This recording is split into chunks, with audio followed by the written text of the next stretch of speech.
Hello, everyone, and welcome back to my channel. Um, I just thought that I would do, hopefully it's not too boring. Hopefully it's, you'll see it as informative. But just do a video on the whole sugar and fats controversy. And I call it a controversy because I think that one has gotten, one has gotten more notoriety than it probably deserves, and the other has been kind of frowned upon. So I just figured that I would pass on some of the information that I have researched and have found to, you know, not just be truthful or factual, but I've seen it as evidence in my own life. So with that said, I do have my computer, my laptop in front of me. So excuse me if I look off here and there, simply because I am just trying to make sure that I keep up with the info that I found. But overall, I can tell you that I'm going to start with sugars. Sugars, as much as we love sugars, they're just really not our friends. When we think about, I remember my mom, she sent me this video about like who's the real killer. And sugars, unfortunately, hands down, are the real killers, not fats. So here's what I found when we talk about just the body itself and how sugars affect us. I am going to try to quickly go through this, but hopefully still effectively, simply because I don't want to overload you with a bunch of information, but to kind of just give you an overview. So I can tell you with 1, 2, 3, 4, 5, 6, 7, 8, 9, 10, 11 different issues that I found with sugar as it pertains just to the body. And that consists of how it affects your brain, how it affects your joints, your liver, your pancreas, your teeth, your mood. It has an unfortunately a negative effect on all those different things. Your brain, because it literally causes a huge dopamine surge, okay? And it has kind of like a crack agent. So it keeps you coming back for more. With your mood, yes, I mean, it seems to satisfy your mood at the time. Did I just spit? Anyways, okay, sorry. It seems to satisfy your mood initially, but then, of course, it, because it's a simple carb and everything, it just easily passes through your body. And so now you're like, okay, now I'm down again, or now I need more to keep on filling that void. And so you become so dependent on it. When it comes to your teeth, the bacteria that causes cavity, okay, just lives off of that sugar. It loves that sugar that that's left over in the mouth. Your skin, and I get that obviously we've been through puberty and or it can be just hormones or genetics that may cause our skin to look a certain way, but or even just exposure to the sun. I know I definitely have had that. I've not taken care of my skin as well. I mean, I am getting older. I'm a whole 39, but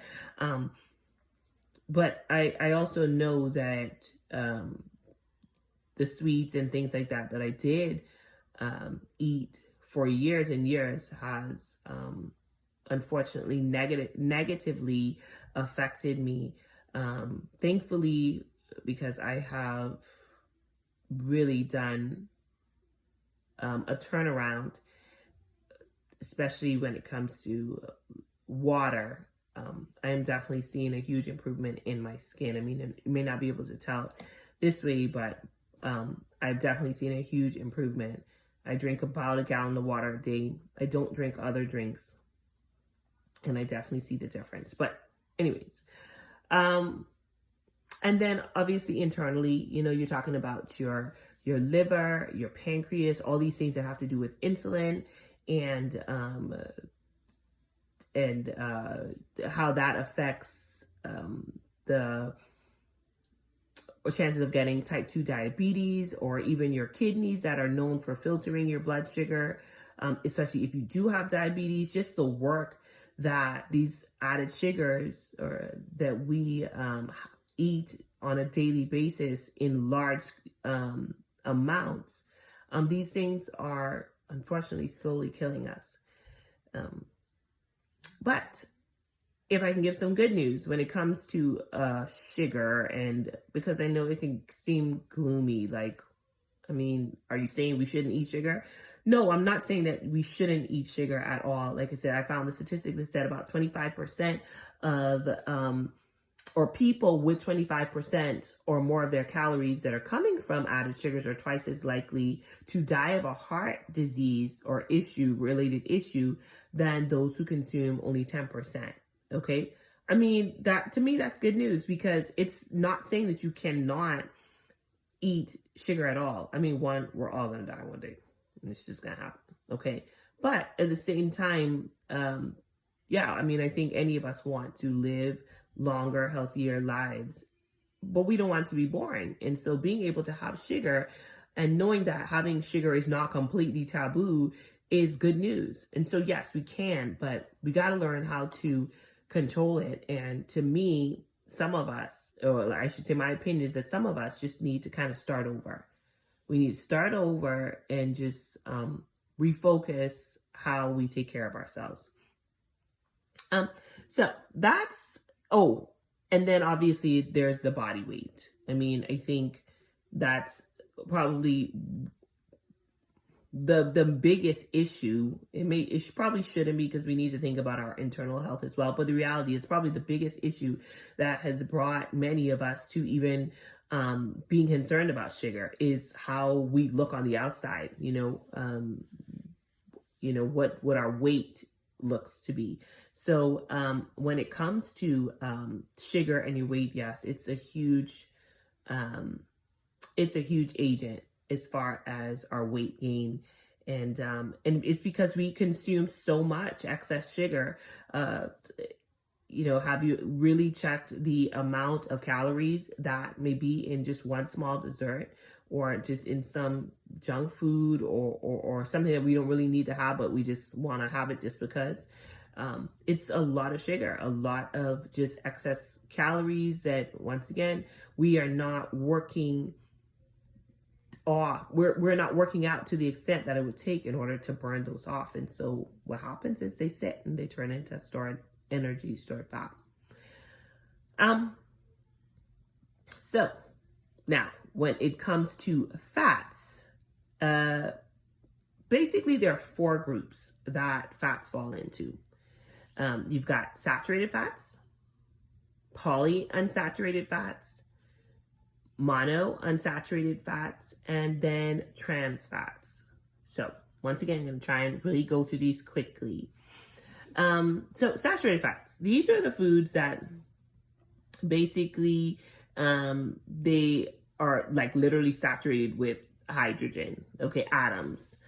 They are a single bonded carbon molecule. Not like that makes much of a difference, but anyhow, they're normally found in animal products. And so that's when you talk about what's a saturated fat, that's probably where you're going to find those. Before you used to think, or it was thought, that saturated fats were linked with heart disease and bad cholesterol, but actually they found that that was not true at all, and that one is not at a higher risk for heart disease because of saturated fats. And they also found that actually it helps with your HDL cholesterol, which is your good cholesterol levels. A popular food that you can find saturated fats, or saturated fats can be found in, is cheddar cheese. So for those of you that like cheddar cheese, that has saturated fats. Then you go on to the polyunsaturated fats. These are the ones that, while they may seem healthier, it just kind of really, you got to watch them. And in a nutshell, omega-3s and omega-6s are known as polyunsaturated fats, but the omega-3s are the ones you kind of more so want to eat. So that would be like your salmon and your sardines, as opposed to the vegetable oils or, just kind of some nuts and things like that. Although, like I said, they can still be eaten, like almonds and pumpkin seeds and sunflower seeds, even some processed foods. They can be. It's just more so in moderation. So it's like if you're going to have much of something, let it be your omega-3s. Then there's the monounsaturated fats. And these are going to be your best fats. These are my favorite. So you got your avocado oils and your olives and your olive oil. And even your peanuts and like your natural peanut butter, not Jif. Sorry, Jif, not Jif. Okay. You got to go for like natural peanut butter. There's this brand that I eat called Justin's. And I'm not going to lie, it ain't really that sweet. You know what is the trick? Is I will put like a dot of, if I get a slice of my no carb bread, and it's like if I come home from school and I just want a quick snack, I will warm up my no carb bread. I just love it nice and warm, and smear some Justin's peanut butter, natural peanut butter on there, and I will take just like a drop of my sugar-free syrup, and kind of smear it on there or mix it in with the peanut butter, and it's so good.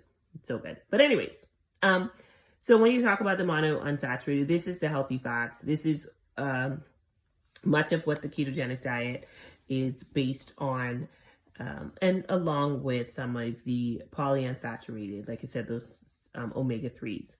And then last, these are trans fats. And those are the fats that tend to have a bad name because they really have been linked to the unnatural trans fats that we see on the market. Like, obviously, if you see a label that says hydrogenated, okay, or any of the fast foods, fried or cooked in, those trans fats and things like that. Those are the fats that unfortunately have a bad name, and they are known for raising our bad cholesterol, the LDL, lowering the good cholesterol, the HDL, and even causing like systemic inflammation. So, those are the things that we want to stay away from, and just really, once again, nobody's saying don't live and never have a fry, but if you find yourself always wanting to eat fries over and over again, then you're setting yourself up for issues that you don't want to have to deal with later. But all is not lost with trans fats, because I was referring to the unnatural trans fats, but there's still natural trans fats that are good for us, like, believe it or not, red meat, okay, and dairy. Once again, if that's not what you eat, good, no issues whatsoever. But for those that are still meat eaters, and you would like to eat meat, you can still do that, especially on a ketogenic diet, and just altogether eat it without feeling like, oh wow, I shouldn't eat this, because they've actually found that it can actually help protect against heart disease and improve our overall metabolic health. So with that said, sugars versus fats. Sugars are not as sweet as they have been labeled to be.